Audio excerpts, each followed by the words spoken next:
I did put out the tweet earlier today that it sounds like Max Pacioretty is going to make his playoff debut, and it sounds like Nick Robertson is going to be the odd man out here tonight, Rosie. Yeah, well, I put out the tweet too, so it's You not did. just you that put tweets You out. I broke it put tweets down. out You're an too. Everyone's insider. tweeting, 3 so it's just a R's. whole bunch of different tweets going on. I don't know why you mentioned that, but it's going to be harder and harder to figure out who is in and out, because as these things draw on, there's going to be less and less guys taking the option. And like I said yesterday, it's going to be do whatever you need to do. Where in the middle of the season, it's like you're a younger guy on the third line. You get your ass out there and get the shots on the goaltenders and whatnot. But that's why I lean on you, Nikki, to get the inside information so my tweets can be accurate and I look like an insider. Scoop with 3 S's is the best way I'd put it. A few moments later. Got breaking news from the morning skate. Somebody named Max Pacioretty. I guess he's skating with Domi and McMahon in a line. So That's it's weird. Yeah. That was already tweeted earlier. Jay Rosehill broke that an hour ago on Twitter, but we can confirm now by the line rushes at morning skate. It's Nyes, Matthews, Marner, Holmberg, Tavares, Nylander, Yarncroke, Lawton, Lorentz, Pacioretty, Domi, McMahon. And maybe that's a de facto 4th line. I hate numbering lines this time of year, and I think the Lawton line has done really, really well. Maybe they're line 3. So Max Pacioretty expected to make his playoff debut. Has not played since February 8th, but really looking forward to this tonight, Rosie. Yeah, it's not that long ago. He's been skating. Only 2.5 months. Yeah, screw it. Same as less than a summer. Yeah, he'll be ready to go. I'll be looking for him to be excited and get in on it. I think he'll be responsible and he will protect, the right zone and kind of get his feet under him. But again, I just think his experience is going to pay dividends. He knows this league. I don't think he's going to be overhyped and overexcited.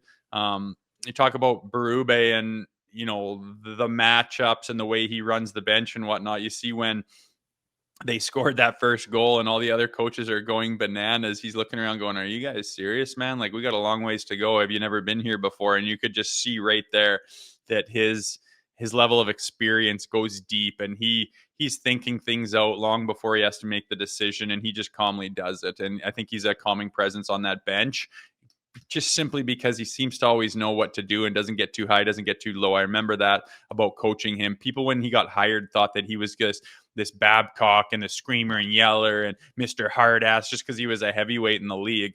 He's quite calm.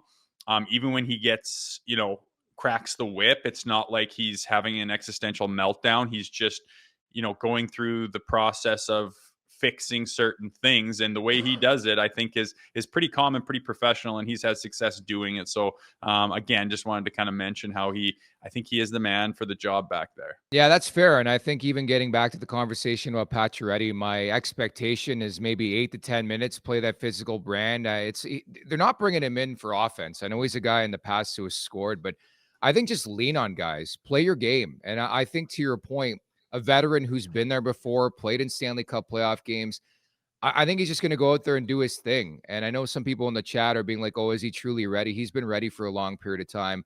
Couldn't help but think about you yesterday listening to radio driving in about the LTR guys. Like, even Tyler Seguin scores the OT winner. Conveniently enough, ready for the Stanley Cup playoffs. Matthew Tkachuk, conveniently ready for the Stanley Cup playoffs, 2-1. How are you? Thank you very much. So Pacioretty's been ready for a while. Due to the salary cap, let's call a spade, has been unable to play for the Toronto Maple Leafs. But this is why they picked up the player, the veteran leadership, the experience for moments like this. But I think from a physical standpoint, on the road, set a tone early on. I like that look, having Pacioretty in there in favor of Nick Robertson. Yeah, and I mean, he's going to play that 8 to 10 minutes or whatever, and that is fair. And he's going to have a job to do while he's out there, and he's going to go out in a period of time when they need that type of third line, fourth line, bump up shift, energy shift, response shift, keep the momentum type of shift for sure. And I think he knows that because he's shown it this year, and he is smart enough as he's been around the block. But at the same time, when, he peels out of the corner and comes up high, he's not just some plugger who's going to just wing it on net or cycle it back down again or dump and chase it. He's got the ability and the talent, and he's got the vision, and he's got the offensive prowess where if a lane does open up or some guy does slip back door, or somebody misses their assignment, he's a guy who can see that and catch it and capitalize on it. And I wouldn't be surprised at all if there was some kind of a breakdown with the Ottawa Senators D zone, that he's on the end of a play that ends up in the back of the net, just simply because he's capable. And again, the depth and the layers, that's not really what you're out there to do. But if the opportunity presents itself, I think that line is very capable to have offense against this team as well. Make sure to check out more of our content right here on the Leafs Nation YouTube page. We got long form interviews, we got clips, we got epic rants by Jay Rosehill. We simply have it all. And don't forget, you can find out much more at theleafsnation.com. Thanks so much for watching.